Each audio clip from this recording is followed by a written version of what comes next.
And it was quite popular in those days to have hair wreaths, either to hang them on the wall or to put them around their wrist as a remembrance of the departed.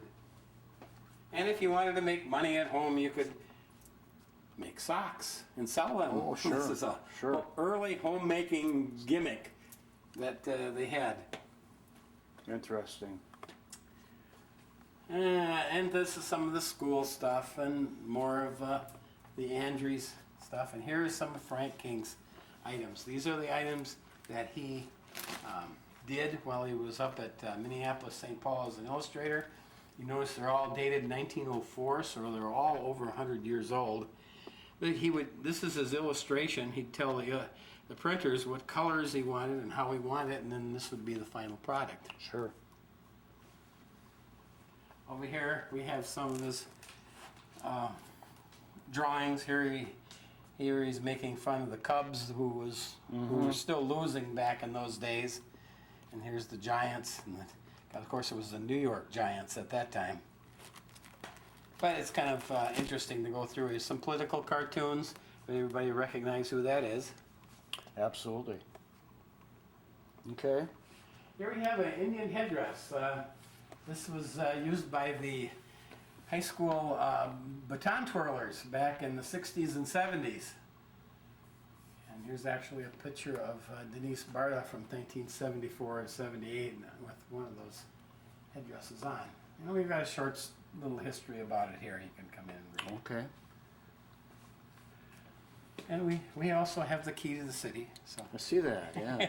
Yes, the key to the city, yes, yes. And Cardinal Glass, as a remembrance from the 1988, then they built Cardinal IG. Okay. And things like that. You know, we've got, I'll tell you about some of the stuff over here too.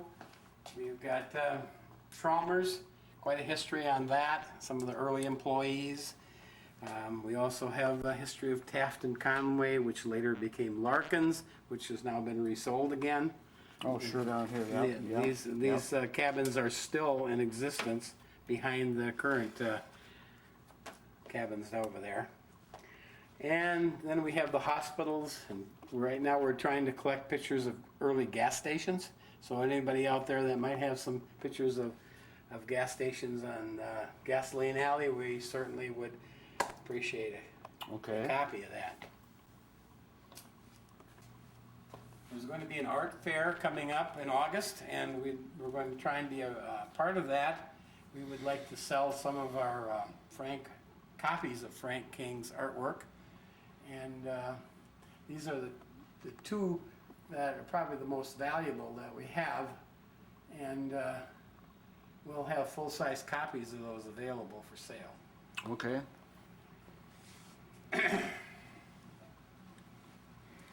Here again we have more railroad. The railroading was big in this town. The railroad shops called frog shops, and also the bridge shops ran late 1800s up until the 1960s. At one time employed up to 400 employees.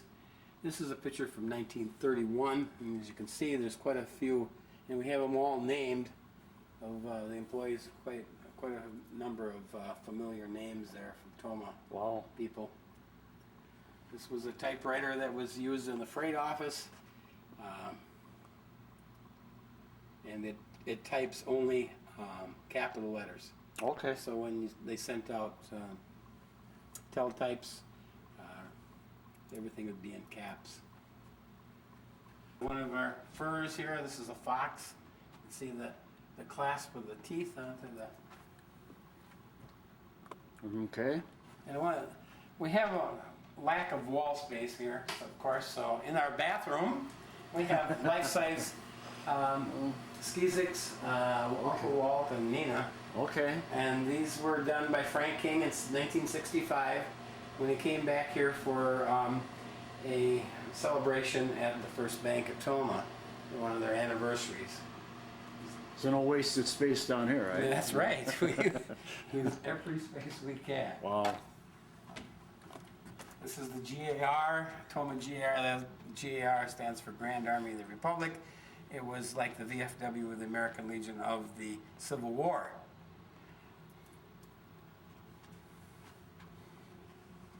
Here's another fur, it's a mink.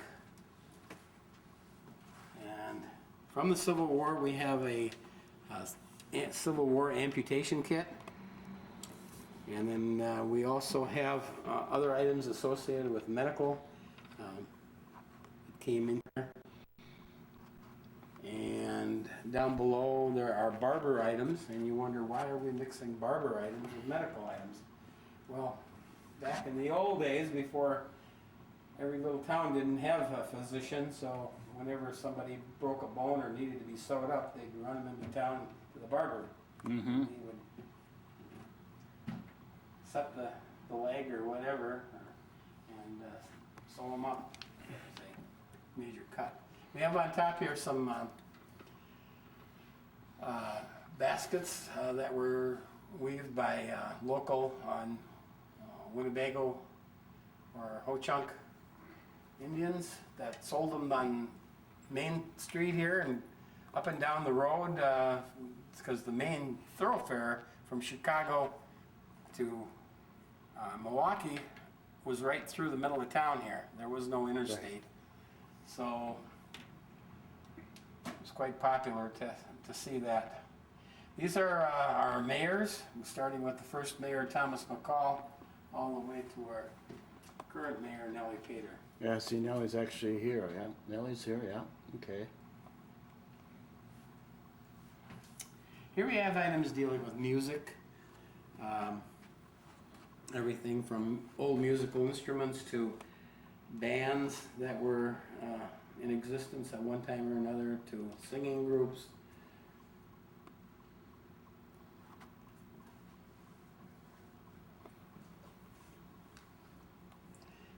Here we have more toys. These are tin buildings. These are from like the 1950s. There's a farm, a dollhouse, and down below is a gas station. And then in between we have various cars and trucks that were made out of tin, metal toys, either steel or tin.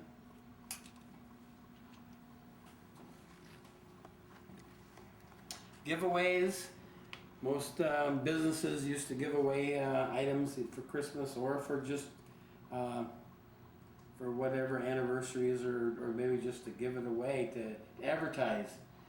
For everything from matchbooks to calendars to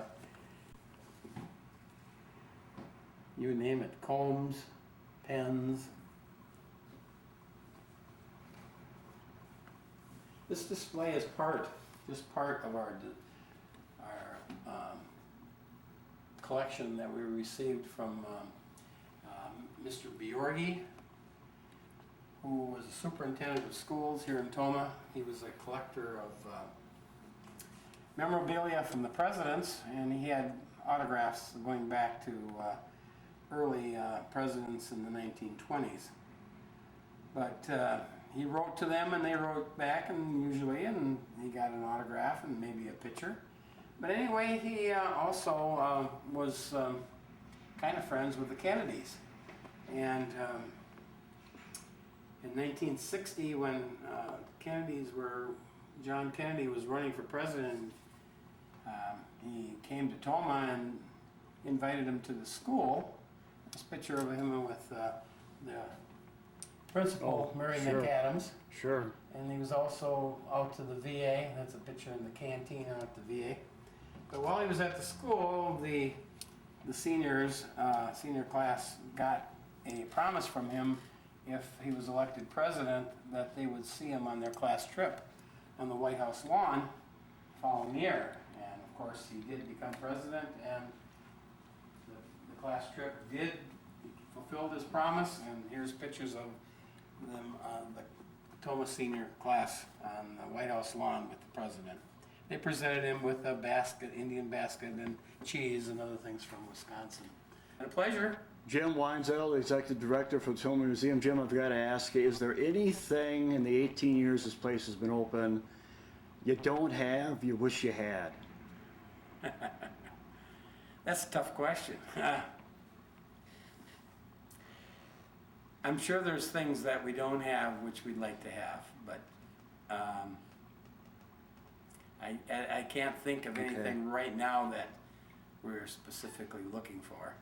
Okay, in the couple minutes we have left here, last night as we sit down, the ball got rolling to form a preservation committee in the city of Toma, historical preservation committee. The ball is in the process of just starting to roll, but the ball is rolling, and I know you're very happy with that, aren't you? Oh, definitely.